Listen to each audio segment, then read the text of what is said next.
A Daily Life in Japan. Konnichiwa! Ayan, another quality time na naman tayo for today's video. Bali, dito nga pala kami sa test kitchen. Mula sa bahay namin hanggang dito, kung ida-drive mo, wala pa sa 10 minutes. Bali, first time lang namin kumain dito at kung mapapansin nyo, pag mag-order kayo is DIY.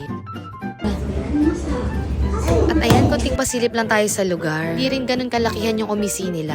Pero kamustahin naman natin yung mga siniserve nila na ramen. Ito nga pala yung order ni Bebe Lep sa walang kamatayang chashu ramen. At ito naman yung sa akin. Ewan ko, goma karaya or sesame ramen ng tawag dyan. Basta yun na yun. For the pindot lang naman kasi ako sa machine, no? At ito na nga, meron din silang siniserve na karage or fried chicken. Bali, dalawang flavor ng karage ang in-order namin. Yung isang set ng karage, solo ni ate. Tapos yung isang set ng chicken sa amin ni daddy. Pero sa ramen, nag-share na lang kami ni ate. Buti na nga lang nakain din niya yung ramen kasi medyo may kagat. At hanggang sa may pa-complimentary dessert pa si Shacho.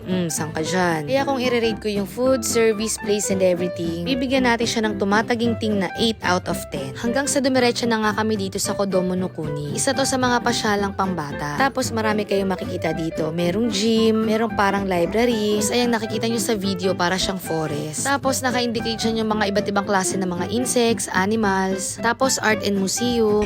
Wow! O diba, sobrang enjoy si Fuego.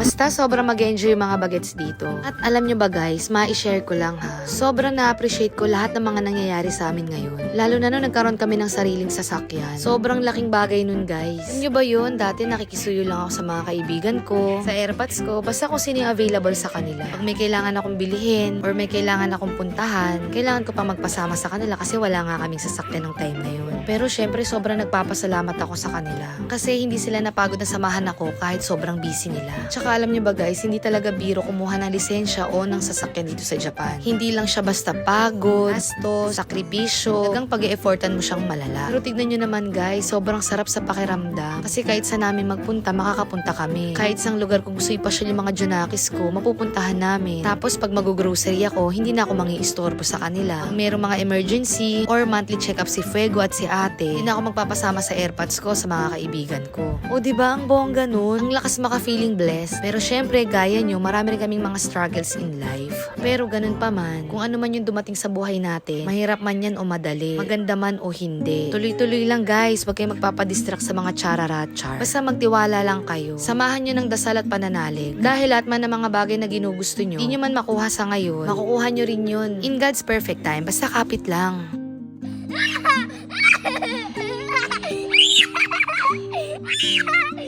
O siya, hanggang dito na lang muna for today's video. Salamat po sa panonood. Babush!